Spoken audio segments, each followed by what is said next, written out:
You're listening to Let's Get Surety. Let me hear your bonding talk with Kat Shamapande. Hey everyone, it's Kat Shamapande. Thanks so much for joining us for Let's Get Surety. We are excited today to be talking about the Construction Industry Procurement Coalition. And I've got with me today to talk about that my co-host, Mark McCallum, NASBP CEO. Hey, Mark. Hey, wonderful to join you again, Kat. Thanks for being here. We also have two guests to help us talk through this issue. We have Larry Leclerc, Director of Government Relations with NASBP. Hey, Larry. Hey, good morning, Kat. Good morning, Mark. Great to be with you again. I think this is my second go around on the podcast, so I'm excited again. It's great to have you back on the show, Larry. Yes. And we have a new guest with us today as well, Mike Oscar. He's Director of Government Relations with the American Subcontractors Association. Hey, Mike. Hey, good morning, everyone. Thank you for including me. I look forward to this podcast. Well, Mike, before we dive into this issue, can you tell us a little bit about yourself and about the American Subcontractors Association? Sure. Thank you. Yes, as you noted, I am the Government Relations Director for the American Subcontractors Association that was founded roughly in 1966. We have close to 3,000 members throughout the country. And we work specifically for the subcontractor community. We're labor, non-labor. We have large and small subcontractors making up our membership. And we focus primarily on procurement issues. They're non-ideological issues. They may not be issues above the fold in the newspaper, but they're important to our members. And we try to maintain an aggressive agenda to get some things done for our members. So thank you again for including me, and I look forward to this discussion. Thanks, Mike. I mean, subcontractors and surety, it goes together like peanut butter and jelly, right? Absolutely. Sure does. Absolutely. Well, Larry, before we just dive into this specific coalition, can you give us a little background on what makes coalitions so important when you're working on the Hill? Well, yeah, absolutely. That's a good way to jumpstart this conversation, Kat. I mean, essentially, a coalition is a group of like-minded organizations that are looking to pursue a particular goal. And the strength behind the coalitions are the particular members that belong to the coalition.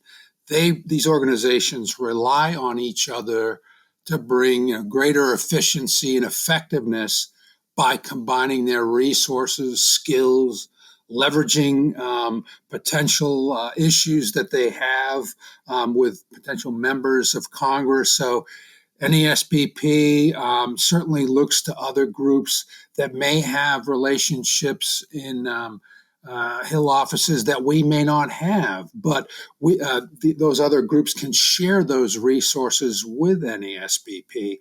Likewise, NASBP may have resources that other groups of the organizations who belong to the coalition may not have. So it's strength in numbers. That's what I like to always use the term when I describe a coalition.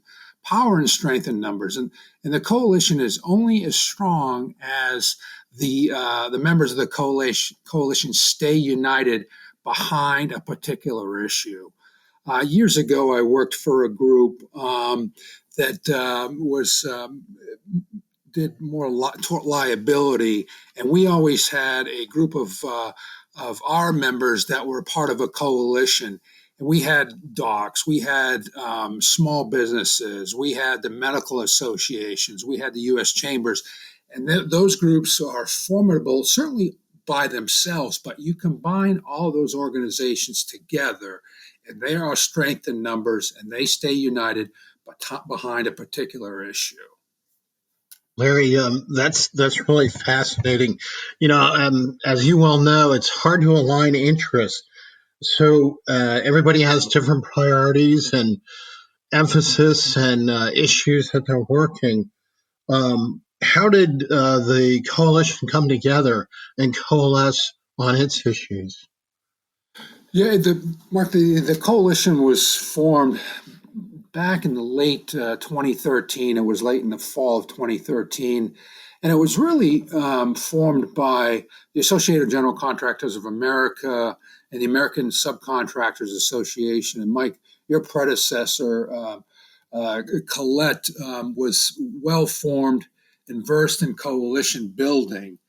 And AGC and ASA got together and decided, well, let's see if we can't get some things done and accomplish some goals on Capitol Hill, where all of the groups may have single item issues, but perhaps we can all get together, coalesce around issues that we would all agree upon that would sort of shed the light on some procurement reform issues that through the coalition would be at no cost to the federal government, but would be simple, efficient reforms to help the general contracting, the prime contracting, the subcontractors, the architects and the engineers, and surety, help all of those organizations unite and sort of move in one cohesive voice. Now, what the agreement was when the coalition was first founded was, look, if there was a particular issue that a organization may object to, then it was agreed upon that an organization wouldn't pursue that particular issue within the organization or within the coalition. They would have to do that issue by themselves. So there was no pressure for one organization to adopt something that perhaps it couldn't agree upon or couldn't agree with. So if there was an issue of contention, that issue would set aside and that organization would have to pursue that particular subject matter on its own. That's the beauty behind the Construction Industry Procurement Coalition. We all have to unite together. We have to agree upon these issues. If there's an objection, that issue is kicked aside. So apart from AGC, ASA, and NASBP, who are some of the other coalition members?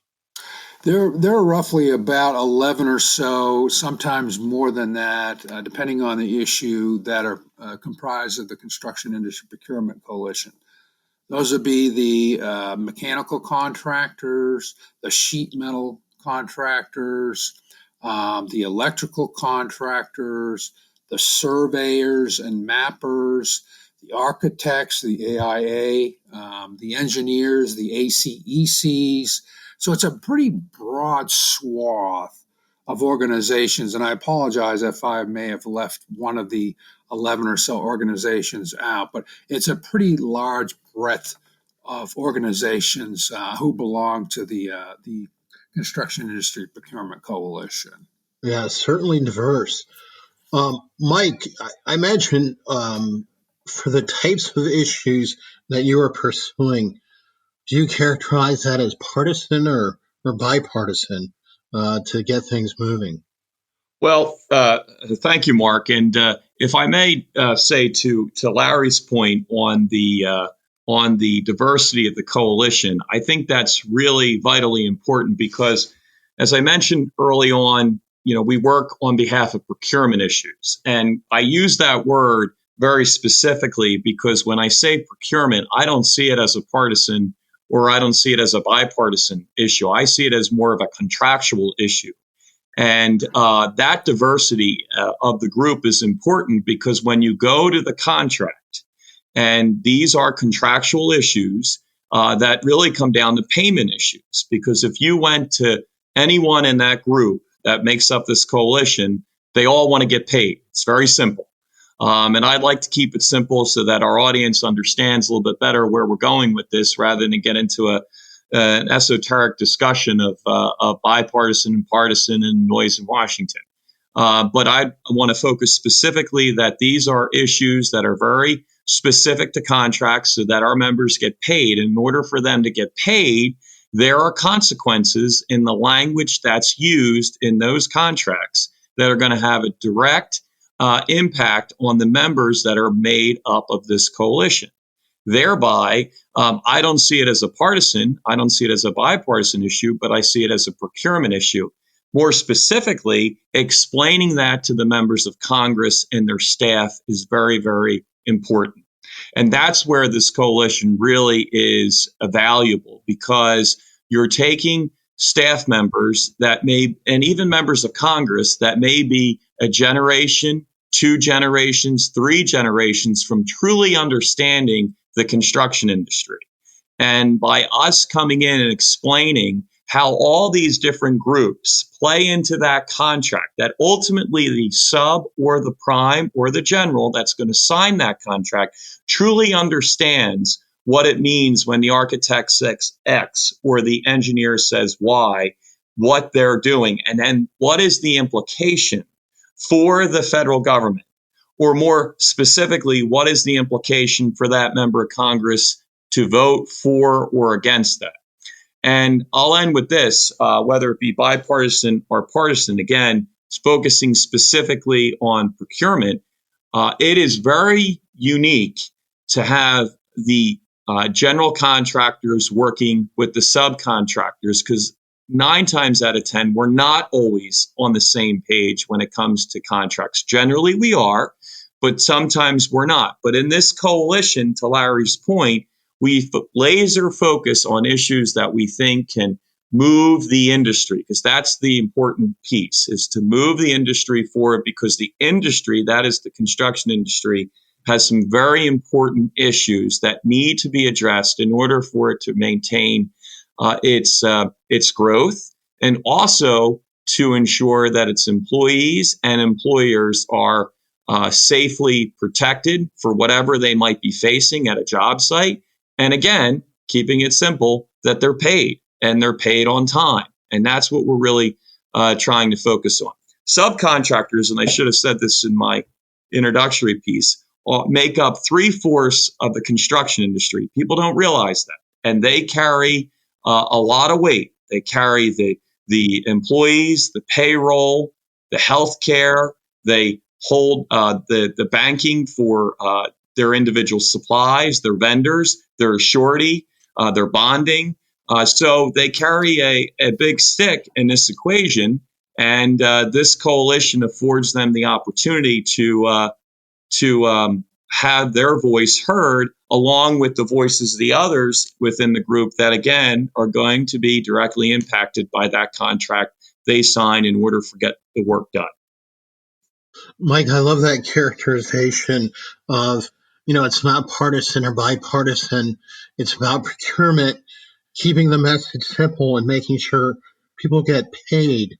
You kind of alluded to the fact that sometimes construction procurement is not well understood on Capitol Hill.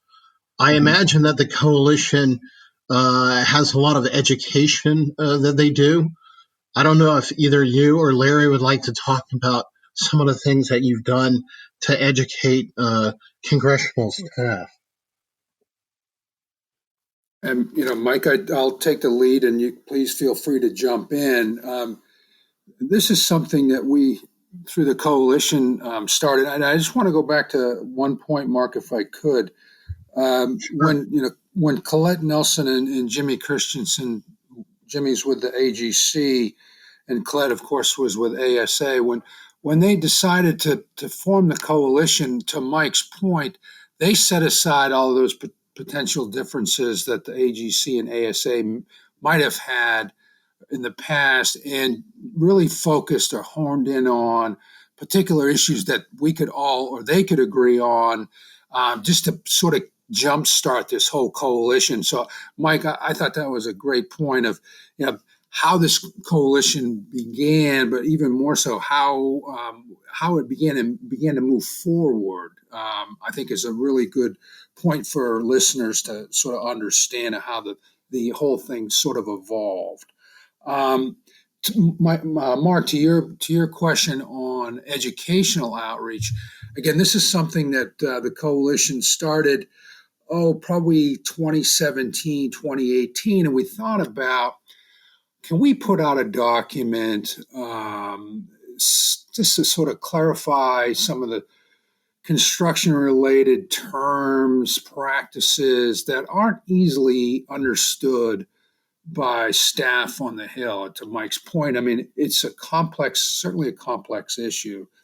So we created, roughly, I'm going to guesstimate about a 50-question FAQs, and the coalition sort of took a look at the document and the FAQs, and they were just really overwhelming. And we sort of pared that down to about 20, 25 questions. We sort of got that ready for prime time. And in the meantime, we thought it'd be a good idea to host a sort of just a meet and greet through the House Small Business Committee, inviting Hill staff on behalf of the Construction Industry Procurement Coalition to sort of educate Hill staff about these FAQs that the coalition had created. So we got together, I think it was in late March or early April of 2019, and hosted an event for Hill staff just to walk them through some of these issues that they might be hearing from their constituents. So certainly constituents call about opportunities with federal procurement, and it would better suit them to understand sort of the processes and sort of provide a little bit of guidance to field those constituents calls. So that's how we decided we will put together a program just to better educate Hill staff. And not only that, so CIPC members, the Construction Coalition members, could serve as a resource to those Hill staffers as well. And I know Mike participated, and Mike, I believe you were probably just started at ASA, and maybe Clint Nelson had sort of transitioned off. So this may have been one of your first couple events hosted through the coalition. So I'd value what your thoughts were on this particular outreach.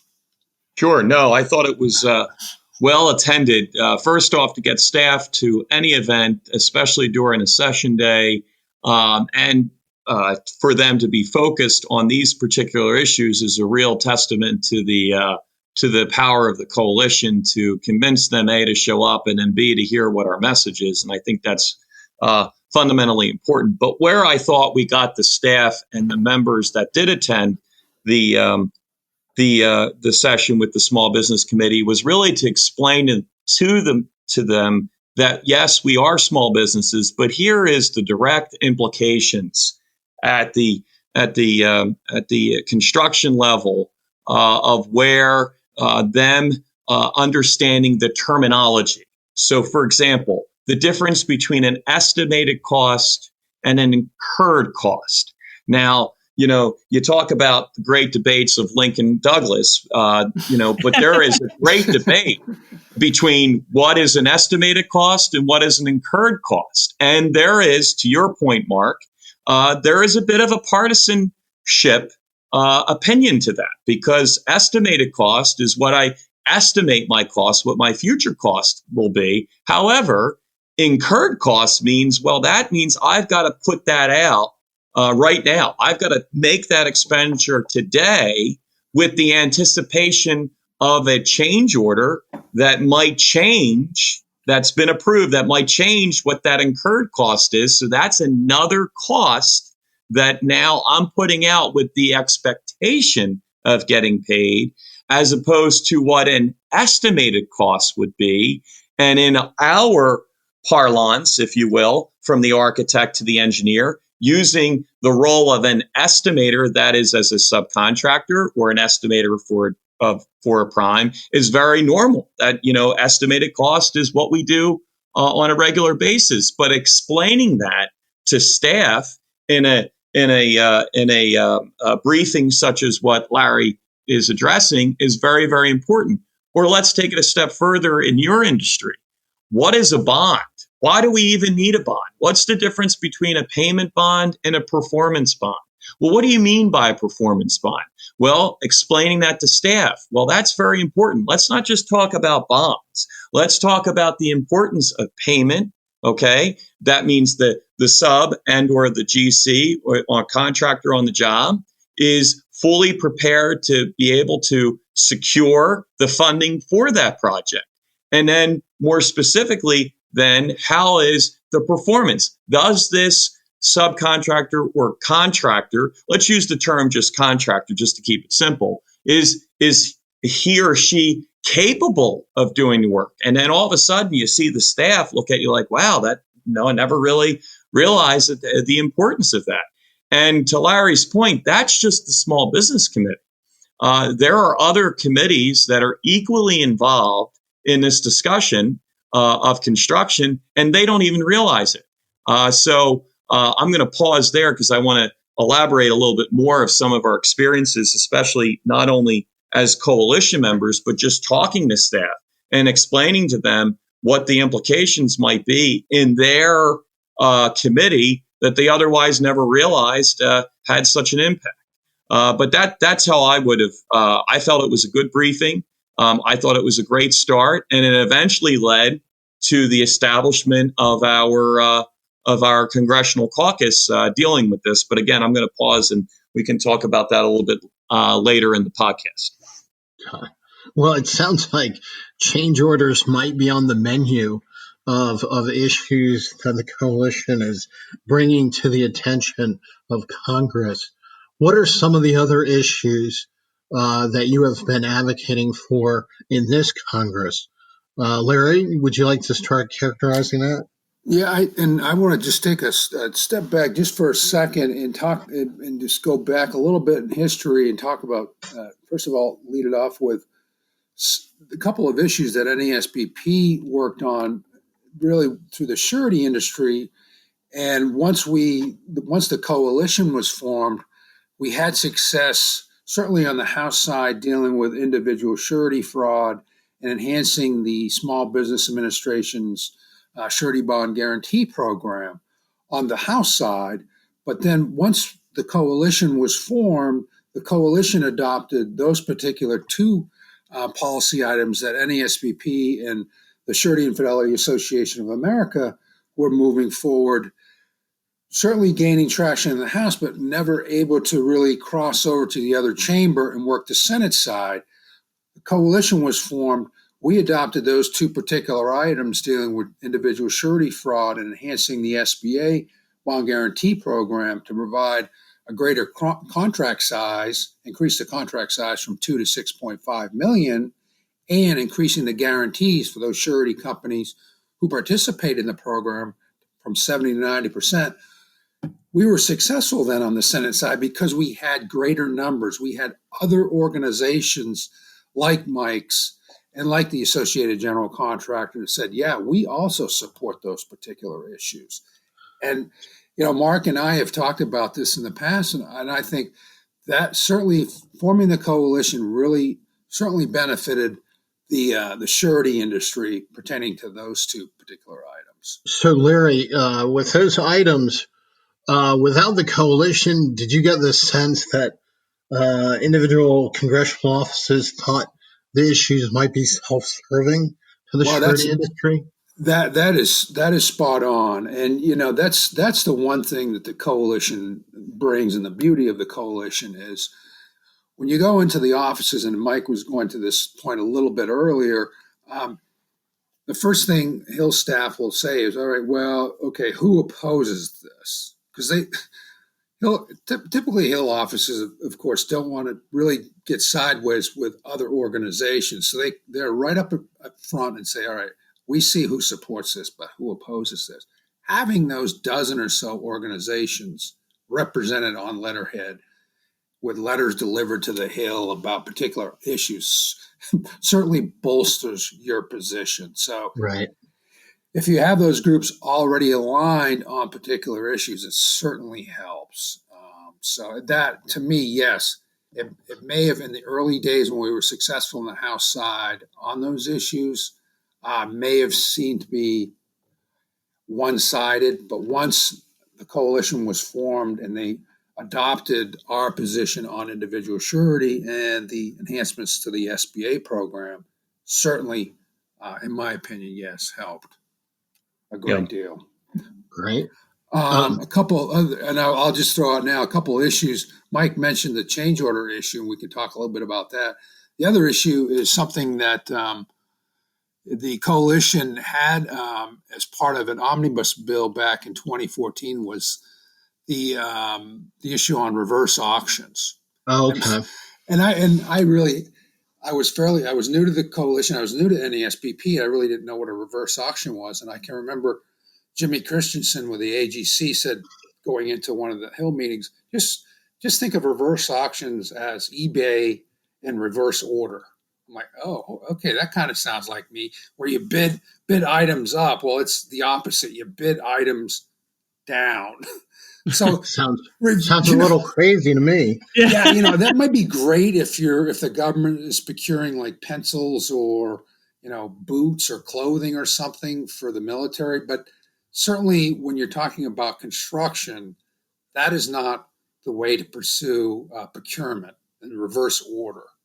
And certainly sureties don't like, they like stability, they like to mitigate risk, of course, and reverse order construction is not the way sureties certainly like to handle their business practices. Right. So I know these are two particular issues that the coalition is working on. There are two bills, one in the House and one in the Senate. Actually, they're companion bills. Mike has been working a great deal on the reverse order legislation with Senator Portman in the Senate side. So I'll sort of kick it to Mike if he wants to give his sort of 10,000-foot approach of what's going on with that issue. That's what I was going to say, Larry. I was going to put Mike and you on the spot. Kat tells me that she has now accepted a job on the Hill, and she wants your best elevator pitch on an issue of your choice, near and dear to the coalition's heart. And maybe we'll let Mike start. Try to convince Kat that her boss needs to take this up and do something about it. I'm listening, Mike. Well, no pressure, Mike. No pressure. Kat, I'm fully prepared. I learned a long time ago working for our inspector, you don't just put on your suit coat, you put on your bulletproof vest because you never know what you're going to walk into when you go into a congressional meeting. But and never let your face show how bad they might be kicking you. But the reality is that keep it simple. Reverse auction, to Larry's point, the coalition has worked very well since 2014 in the last 6 years to really promote this issue, to educate members. And here's something that you may not have known about the issue, but it actually passed in the Senate in 2019, December of last year, 100 senators to 0. It was unanimously supported the legislation. So that's a real nougat and a compliment to the coalition. We had bipartisan support, as Larry identified, with Senator Portman from Ohio and Senator Arona from Hawaii. The bill now currently resides in the House and House Oversight Committee, and we have a Democratic sponsor and Representative Kahana from California, and we had a Republican co-sponsor. However, though, now he's the chief of staff to the president, Congressman Meadows. So, but we're working very hard with the Oversight Committee, educating them about the importance of reverse auction. And here's the deal. Reverse auction is being used currently in the private marketplace. I can identify industries. I will not do that now on this podcast, but Kat, for your information and specifically for your member, hypothetically, if you were working for that member, that this has been addressed with our members in Tennessee, Mississippi, Alabama. Just was in last week, I was in Fort Myers, Florida, with our Southwest Florida ASA chapter. And this is happening in the private marketplace. And it is worse than the lowest possible bid because you're taking the lowest possible bid and in a reverse auction, you're making it even lower. And the quality and the quantity of services in question. I use the word quantity because what happens is 9 times out of 10, if you are a good actor contractor, generally you won't walk into these reverse auction scenarios. But if you're not as qualified for the job, meaning you don't have the bonding, you don't have the financial wherewithal or the performance to do it, you might throw your hat in the ring because you want to get the work done, and the opportunity looks like it might be worth pursuing. But the reality is that maybe on the front end, it looks like a much cost effective job because it's at a lower cost. But on the back end, you're really taking on tremendous amount of risk. And some of my subs, actually majority of my subs, who are bonded, who are financially secure, who have the performance record, who work with guys like Larry to ensure, and your association to ensure that they're properly prepared for taking on work, won't even enter into these bidding situations. But the reality is they're out there. So why is the coalition important? Because at the 30,000 foot level, looking at a federal issue where we can actually create precedent with the hope of the trickle down to the state, local, and then eventually private industry of addressing this issue to ban reverse auction. And then when you talk about, like, I had no idea, I'll be very, very open about this. I had no idea the implications of reverse auctions for mapping and for surveyors. So without having that, that education from the mapping and surveyor folks that are within our organization or within the coalition, I would have never realized the implications that they would have. Because again, that includes in today's construction arena, looking in real time, what is the implication for drones, and how are drones then impacted with reverse auction? So it's a lot larger, Kat, and than you think. So I believe right now we've had some very good discussions. Senator Portman and Senator Harana want to get this bill done. It is not every day you get 100 senators to agree on anything, specifically this issue. They want to get this done before the end of the year. I'm very optimistic about it. Representative Kahana wants to get it done, and it's in the Oversight Committee. And why is that relevant? Because Larry just talked about the Small Business Administration. Construction industry, kind of like the materials we use, like silica, beryllium in our field, which are ubiquitous to the construction industry impacts many different committees in Congress that people don't even realize. So now we're in the Oversight Committee.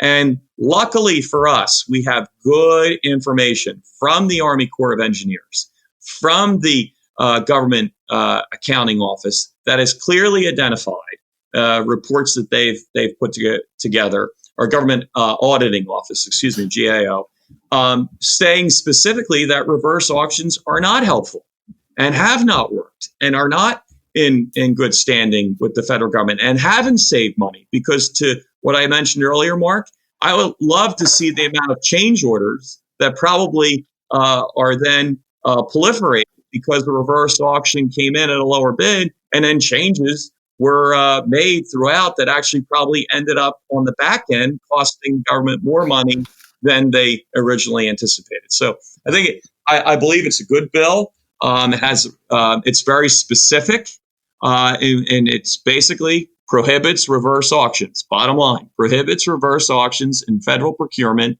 opportunities across the board. And as I mentioned, I think that we're in good position for getting this accomplished before the end of the year. Mike, you've convinced me.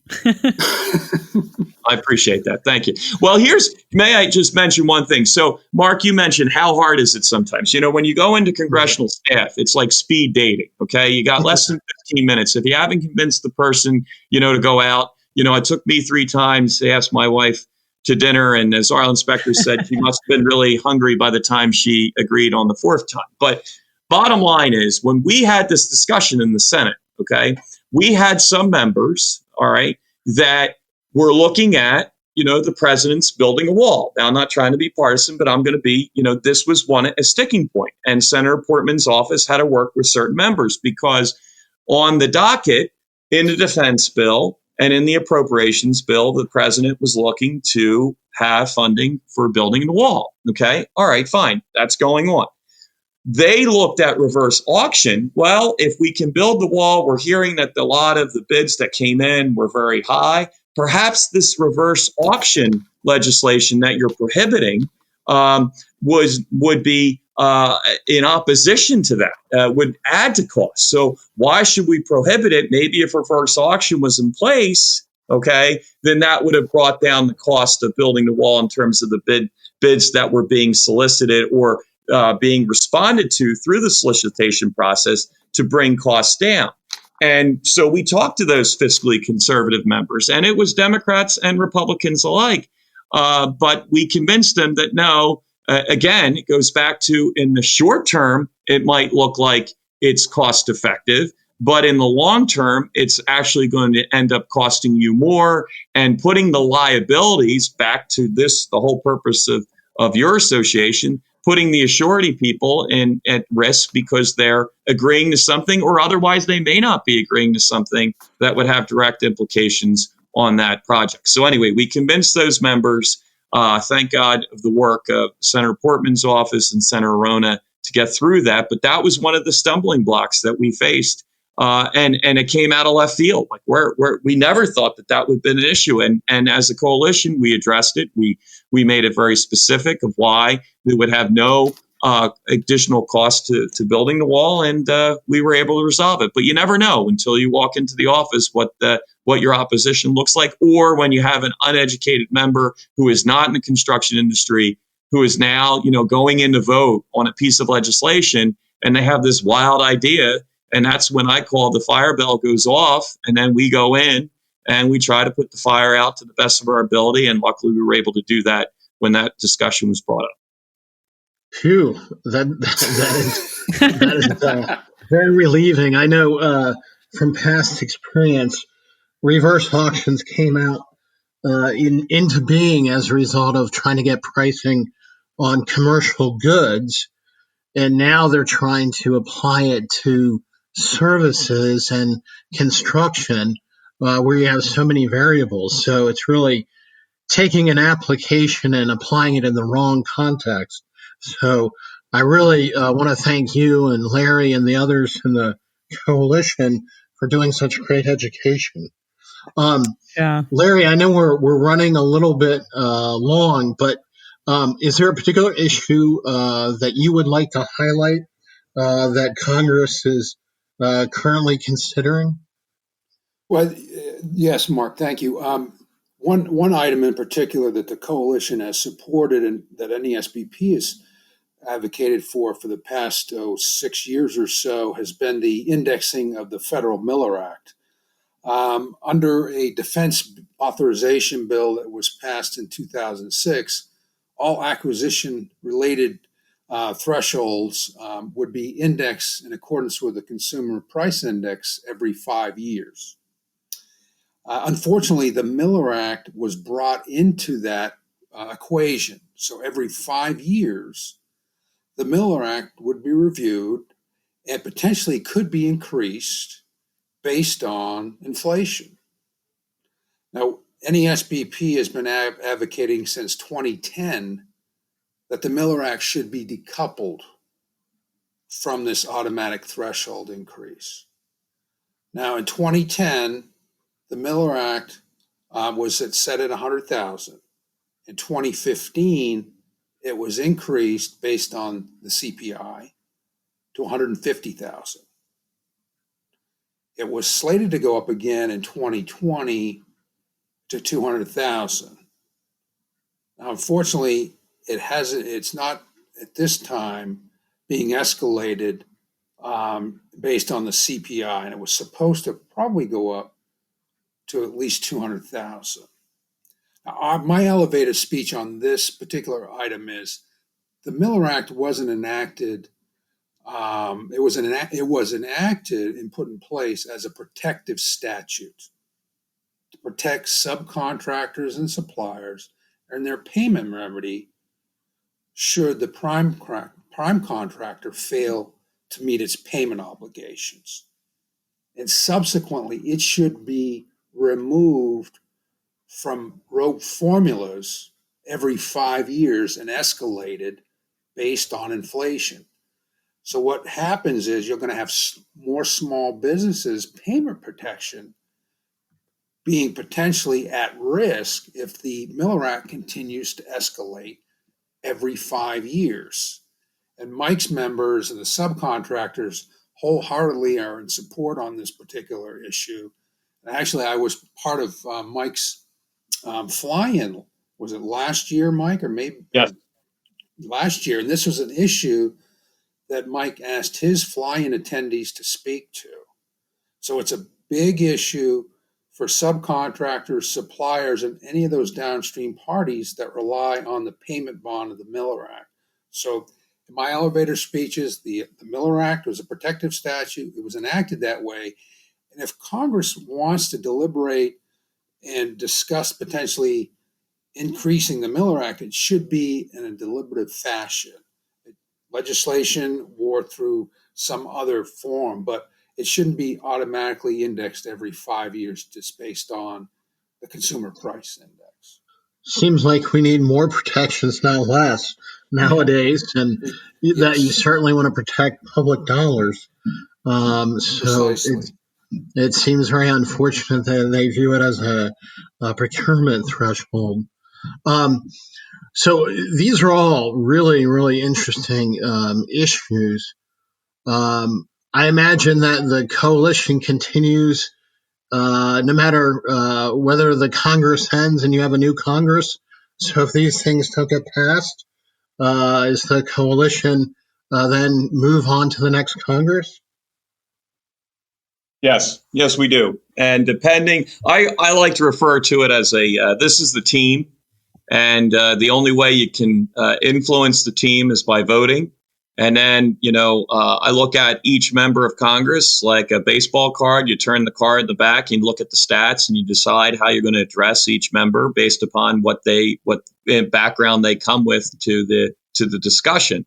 And so we'll adjust accordingly based upon the roster that has been voted in and who's in control of the House and the Senate, along with the administration.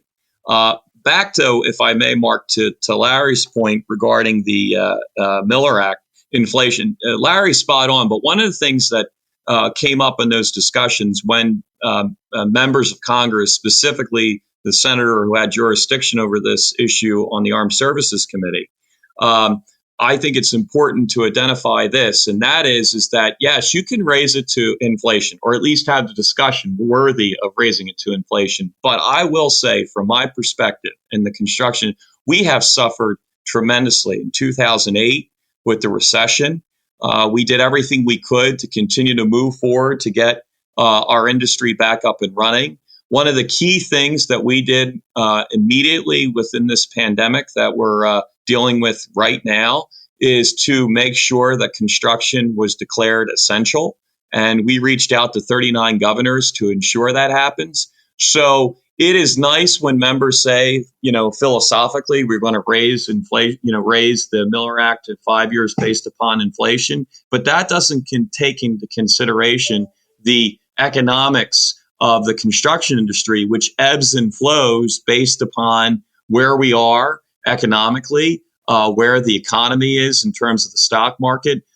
Yes, mortgage rates are lower right now. And yes, they say we're not going to have inflation. At least that's or increased inflation based upon what's coming out of the Federal Reserve. But that's all going to have a major impact on the construction industry. So it's very easy to say we're going to raise it, but the rationale for that increase is really very, very lackluster.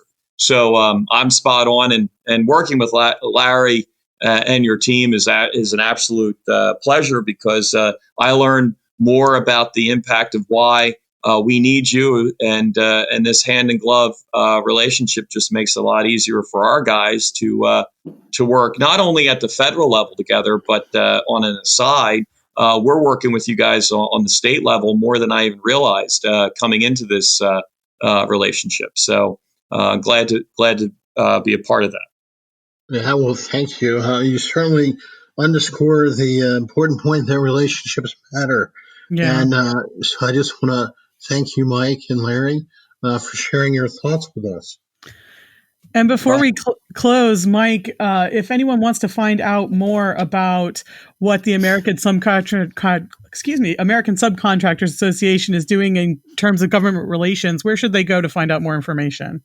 You can go to our website and look at the government relations page for our advocacy efforts. I would say that over 90% of what we do is advocacy. So we identify them very specifically, not only for our legislative issues, but our regulatory issues. And then we have a tremendous library. I like to refer to it commonly as a Library of Congress of issues. Like what is, well, it's true because we define change orders. We define, what is, because these terms are used, and if you don't understand them and you can't just Google them, we have these documents there that are readily available to do that. So, please go to our website and look at that. And I think it'd be a tremendous resource. And you'd be surprised too. I'll end with this. I've had at least now 2 members of Congress call our telephone line, and they have a subcontractor that had an issue. And because we're American Subcontractors Association, they've just picked up the phone. And the first time it happened, I almost thought they were kidding me. Like, this is, Congressman, X. I'm like, no, this can't be real. But sure enough, it was Congressman Veazey from Texas, and he had a very specific issue in his district, and he picked up the phone and called our main line, and we're available. So that's the best way to get the information. Great. It really shows how important those educational resources are. Larry, where can they find out more about NASBP's government relations activities? NASBP.org, go to the tab, Advocacy tab, drop down, and you'll find a whole host of information there, including our agenda, and as well as issue briefs, talking points, and the maps. The maps are key. We have a list of all the state Little Miller Acts on the maps, comment letters that we've sent to Capitol Hill on another map. So we have a bunch of host of materials in our Library of Congress to go to Mike's point. One other thing I want to mention, the coalition actually late last year, we didn't get it started. We actually pursued a couple members of the Hill dealing with forming a caucus. So right. There is a caucus in place. Mike was huge in getting this jump started. And actually, Mike, you may have secured Mr. Stauber's commitment, or was it Mr. Peters? I'm not certain which one. But we've got 2 members of Congress who agreed to serve. Hopefully, we can keep that energy and enthusiasm going in the new Congress once that convenes in January. So, another source of information, which certainly could help the Mr. VCs of the world that are looking for information, whether it be for subcontractors or whatever. That's, we'll spread the word here. Hopefully we can get that started again in January. So members look at those caucuses, what they're all about, and hopefully we'll be able to create more enthusiasm next year on this issue. An excellent topic for another podcast. Exactly. Yes. We'll have to have you guys both back to talk about the caucus with us. Great. No, my pleasure. Mike, thank you, gentlemen. No problem. And thanks, everyone, for listening to this episode. You've been listening to Let's Get Surety, brought to you by the National Association of Surety Bond Producers. For more information about the NASBP and its members, visit nasbp.org.